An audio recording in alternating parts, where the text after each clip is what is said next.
Namaskar. Today we will study bronchial asthma. It is a respiratory disorder characterized by narrowing of the bronchioles. So these bronchioles are narrowed. It can be done by two means, either by bronchospasm or by inflammation. And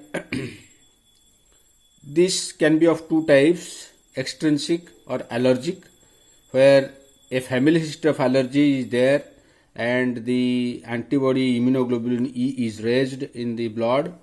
There is positive skin test and it mostly starts in childhood or at an early age. And the other type is the intrinsic, which is idiosyncratic. The cause is not known and there is no family history. There is no positive test for skin and skin test negative, and immunoglobulin E is also not raised. So the extrinsic asthma, which is the most common one, there must be a genetic susceptibility and there must be environmental exposure. Both these conditions should be there for occurrence of the disease. The environmental exposure to allergens like pollen grains, mite in house dust, cold air, pollutants in air like sulfur dioxide, particulate, and exercise in some individuals, food items, smoking of parents for the children can be also cause of your allergen or can be the allergen itself. And these leads to symptoms like dyspnea and wheeze, cough, chest tightness. So these are all symptoms of bronchial asthma, and clinically it exists in three forms.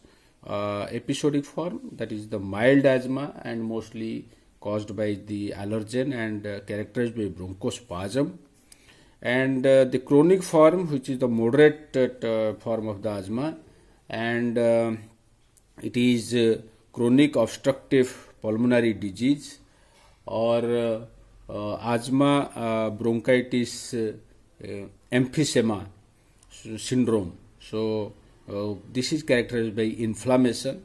And the third form is the status asthmaticus, which is the severe form of asthma. So it is persistent and that's why it is a severe form. If you go to the pathophysiology of the asthma, you can refer to our class on allergic reactions, types of allergy, and the type 1 allergy, immediate hypersensitivity reaction, which produces the anaphylactic reaction. It is a systemic one. But when that type of same allergic reaction occurs locally, that leads to your asthma, and this is you can say this is a local type 1 allergic reaction. Okay, so local allergic reaction or local anaphylactic reaction. So what happens here? If in presence of the allergen, or when the allergen is introduced into the body, the antigen presenting cell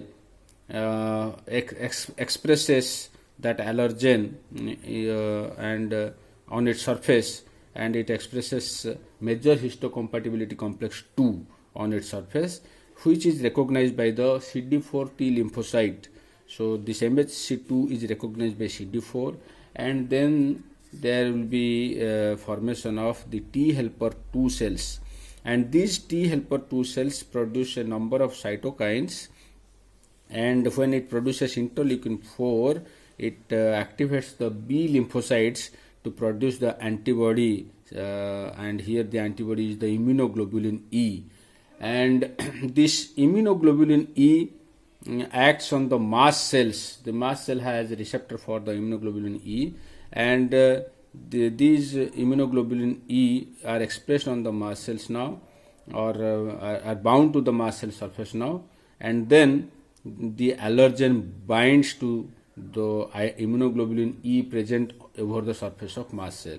So when the allergen binds, allergen binds, it causes the degranulation of mast cell. As we know, mast cells are specialized basophil cells, and there are granules inside, and those granules are degranulated to release the inflammatory mediators like histamine, leukotrienes, prostaglandin, platelet activating factor, all these causing bronchospasm, vasodilatation, increased vascular permeability, thereby increasing production of mucus.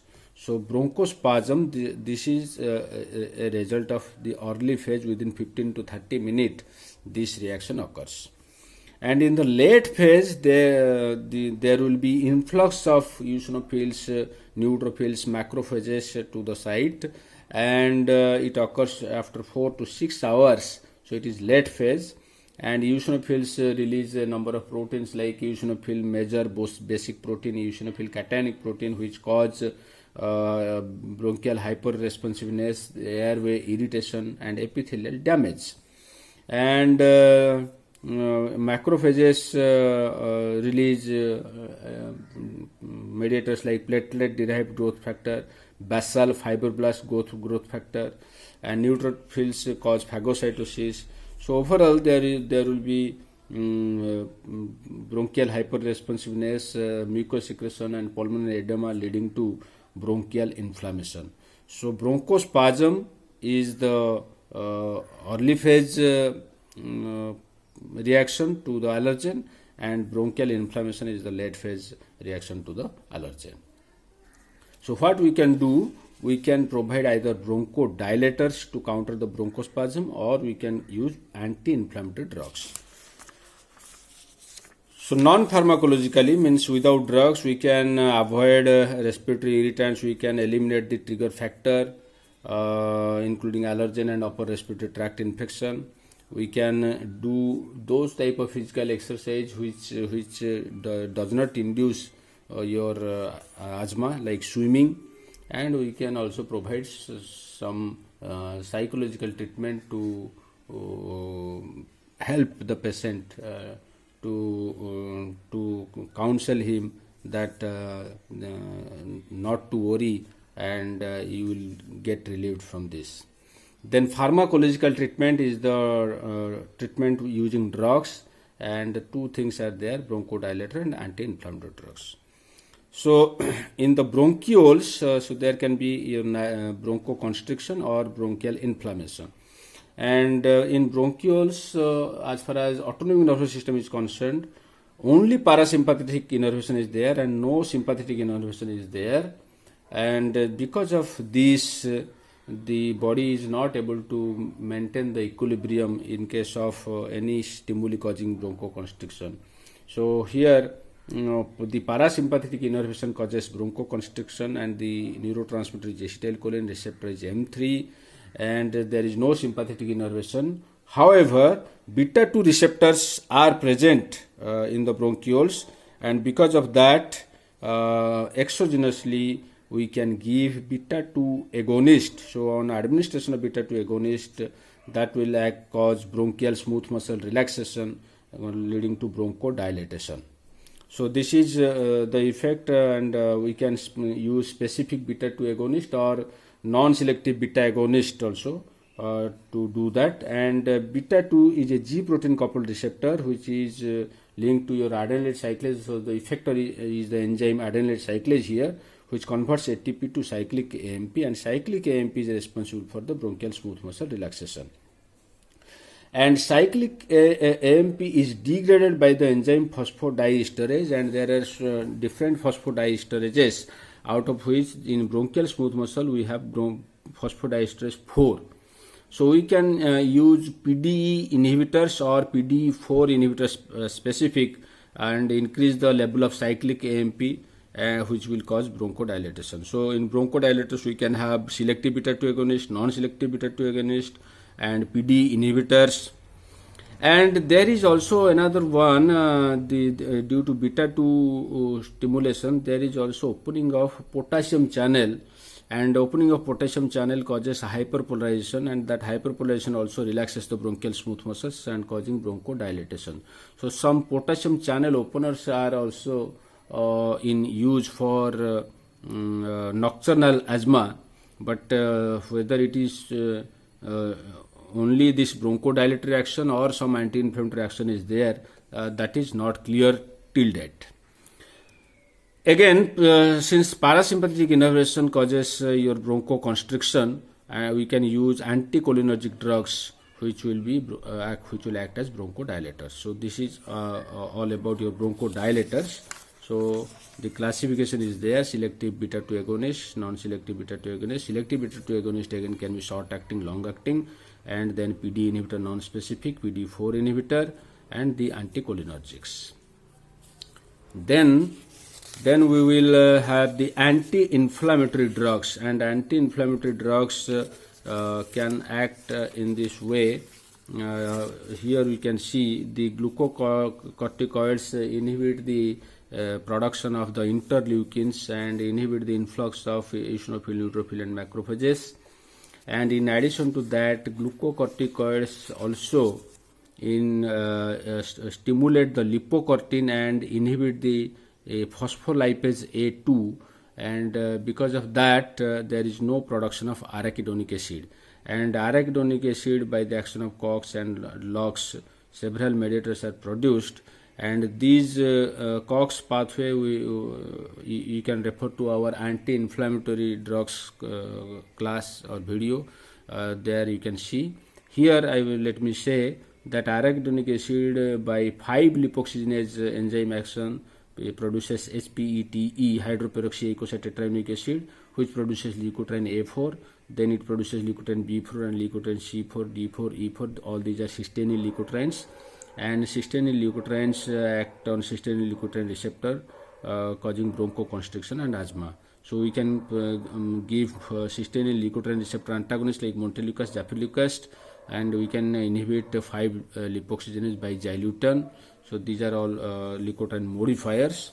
And besides corticosteroids and leukotriene modifiers, we can also use mast cell stabilizer, which will stabilize the mast cell and there will be no degranulation.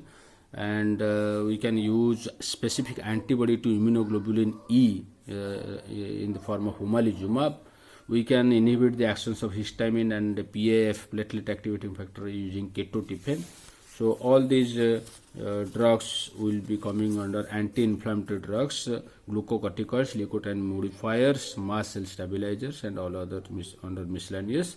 And potassium channel activators I have written under this miscellaneous and anti-inflammatory because the mechanism is not clear.